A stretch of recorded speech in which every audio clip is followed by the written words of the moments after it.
As usual, I've got to the beach house in the evening, so there's not a lot of light. But I do have a light switch. Look, a light switch. There we go. And that's a little bit better. And this is going to be a quick tour of the new beach house in Iwaya.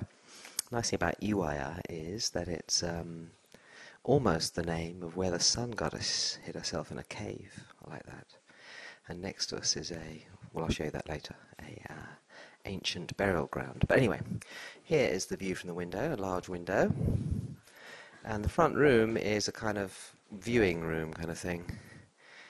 And then there's another room like this next door. Looking back from the other room, it looks like that. There's a bedroom which will be very dark, which isn't very interesting. It's very heavily insulated, so that even in the depths of winter, if 3 people sleep in there, it's quite warm.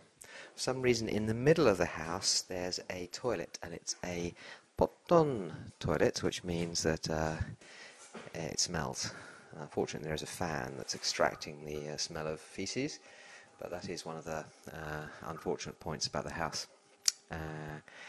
Some storage space, the big window again, a sofa that we picked up for free, I'm not sure we're going to keep it, and kitchen with a new refrigerator, our second. We're a 2 refrigerator family.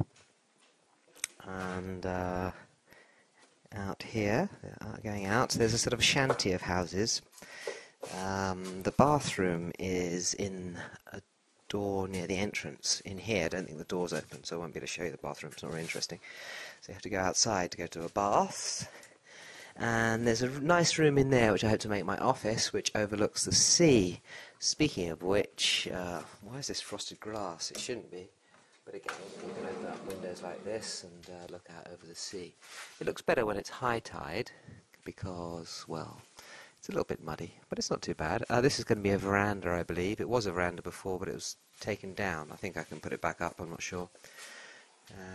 And yes, then there's the garden. I'll go outside, my bike, which is how I arrived.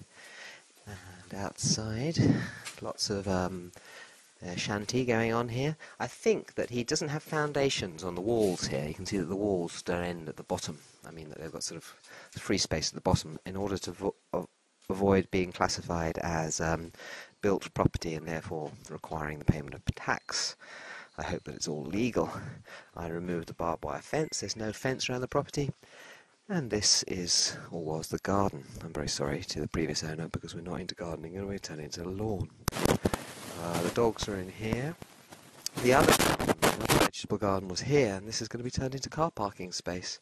An unfortunate part of the property is it's overlooked by the next door neighbour, but not the places where we'll be. The car park is overlooked. I think I'll put up a bit of a wall here so our lawn won't be overlooked. And then there's lots of lawn space.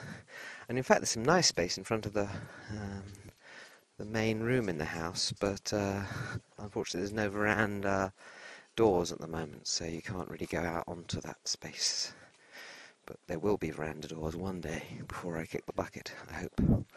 And there is even a cherry tree, is that cherry, or maybe a plum blossom tree? And down there in the bushes, I think you'll probably be able to see my kayak, which